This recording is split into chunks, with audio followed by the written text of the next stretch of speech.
Okay അടുത്തിരുന്നാൽ മാത്രമേ ശരിക്കുള്ള പാട്ട് കിട്ടുള്ളൂ എന്ന് പറഞ്ഞിട്ട് ഞാൻ അതെ അടുത്തെത്തിയിരിക്കുന്നു ഗൈസ് പാടും.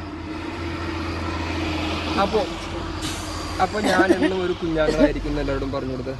ആൾക്കാർക്ക് ഒരുപാട് തെറ്റിദ്ധാരണകളൊക്കെ ഉണ്ട്, അപ്പോൾ അതൊക്കെ മാറ്റി കൊടുക്കണം.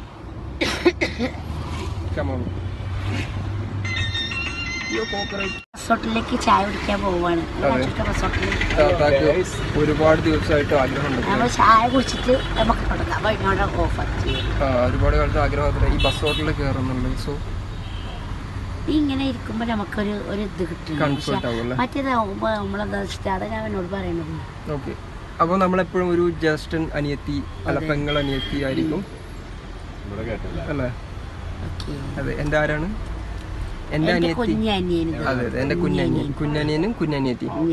അതെ അതെ അതെ അതെ. വേറെ തെറ്റിദ്ധരിക്കരുത് കേട്ടോ. അതെ അതെ, ഞങ്ങൾ എന്നും അങ്ങനെ തന്നെ ആയിരിക്കും. അതെ അതെ അതെ അതെ അതെ.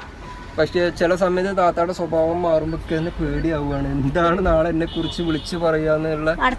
അങ്ങനത്തെ ഒരാളായി മാറിയോ? അല്ല, അങ്ങനെയല്ല. ചില സമയത്ത് എനിക്ക് പേടിയാവുകയാണ് അങ്ങനെയൊക്കെ പറയുന്നില്ല. കാരണം അന്ന് വല്യമ്മാനെ കുറിച്ചിട്ട് ഒരു നെഗറ്റീവ് എന്തോ പറഞ്ഞു.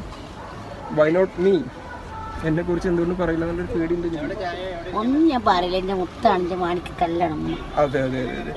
പക്ഷെ ഞാൻ പറയുന്നത് എന്താന്ന് വെച്ചാല് എനിക്ക് ഇന്റേതായിട്ടുള്ള എന്റെ ലൈഫിനെ കുറിച്ചിട്ടില്ല ഞാൻ പറഞ്ഞോളൂ.